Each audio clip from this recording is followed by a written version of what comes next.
Let's stay in London. Arsenal minus 250 hosting Brentford, 6-1. The draw here is 4-1. The Bees, baby. They're 4-2-0 win draw loss since the World Cup. A plus 4.3 expected goal difference, 9.7 created, 5.4 against, which is just outstanding defensive numbers. Only 3 goals conceded, 12 scored.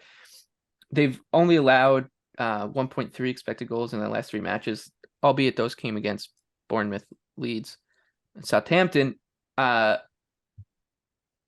But this team is good. Like we keep saying it over and over again. This team's really good. They're really well coached. They know how to manage games. They know when, like they know how to manage spots. They know how to play up against better teams. Like this team ticks so many boxes on one of those situations where it's a spot I talk about a lot, or a situation I talk about a lot, where if you're going to deal 6-1 on a team this good, I don't really care about the opponent. I'm just going to take a shot because they're going to pay off more often than they're not. Like over the long term, if Brentford plays this game at plus 600 odds, I think that you're going to win more often than those odds imply. This is I think also a tricky spot for Arsenal. Like they lost their second game of the season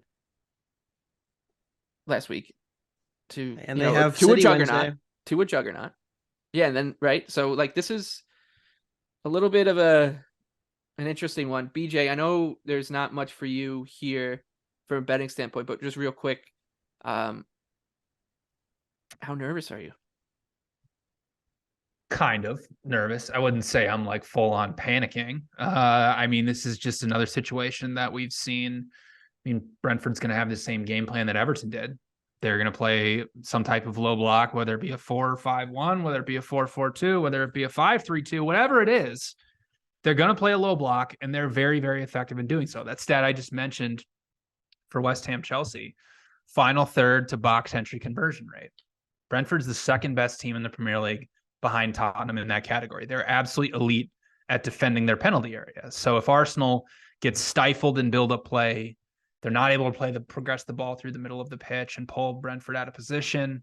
It's very, very concerning of how Arsenal is going to be able to break them down. Now, I have Arsenal projected at minus 206, a spread of minus 1.25. So I'm not there. I would say Arsenal's a tad overvalued. And I've said this once Arsenal started going on this run, and once they're obviously leading the Premier League title challenge now. I just purely as a fan, I'm not going to bet against my team. I don't really care if there's value on a certain team against Arsenal. I'm just not going to do it. I just can't.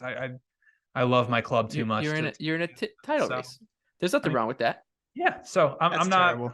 I mean, you could do what Anthony doesn't have 6 different teams. I don't think there's much value here on Brentford either.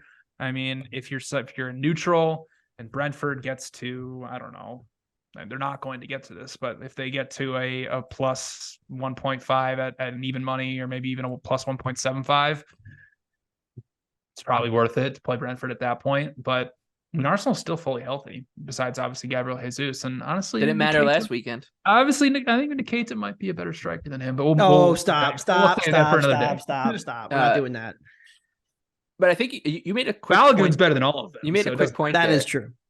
A quick point there that Everton kind of provided this blueprint on what you need to do to derail Arsenal, and they're now playing the second best manager in the Premier League, probably after Deitch. It's Thomas Frank. So like I think things are going to get a little rough. It's going to be a little rough, choppy waters for Arsenal, and they might that could just throw the whole race into disarray a little bit more than, because City, obviously what's going on with City, like we could see this become 3 or 4 teams as we get. I don't know about that. United and Newcastle. United, baby. If it's going to be charging, it's going to be Brighton. Yeah, Brighton. It's going to be Brighton. I think it's going to be a bit more interesting. United. But Anthony, what are your thoughts here? I mean, I really want to bet the Bees. I do. Why don't you do it? Plus, because I'm a coward, Michael. I'm building up the courage as we speak. I have until Saturday at 9:59 a.m. to do it. This market hadn't moved. We saw Everton took a ton of money. I think part of that had to do with Liverpool also getting shit on last weekend, but Arsenal line didn't really move. Good way to describe it. It was minus 260. Like now it's minus 250. So like not really a meaningful difference. B's plus 1.5 did take a little bit of money, just moved it out of my range. But I still like the spot. I mean, people are saying, it's a great bounce back at home. They thrashed Brentford away from home. I mean, if you watch that game back, like they scored their first two half chances. It wasn't really like a thrashing. It was like a solid deserved road win, probably by like a goal, but they won by 3 because of the finishing was in their favor that day. They scored off a set piece, little things that Brentford doesn't normally screw up. So Arsenal's defense has also shown a little bit of cracking in the last couple of matches. They've allowed at least 1 expected goal in 5 out of 6, which is notable to me. They have played a relatively tough schedule. But remember, we said that, and then we said, Everton will be the reprieve. And then they went to Everton and gave up, a 1.5 XG and really got out hustled. That spot wasn't fair, by the way. That wasn't fair. But you know what? United had to face it today too. Nobody on earth could have beaten Sean Dyche, new manager bounce at Everton and when they needed it to not be relegated. There's just no way anybody in the world could have ever beaten Everton in that spot. I agree.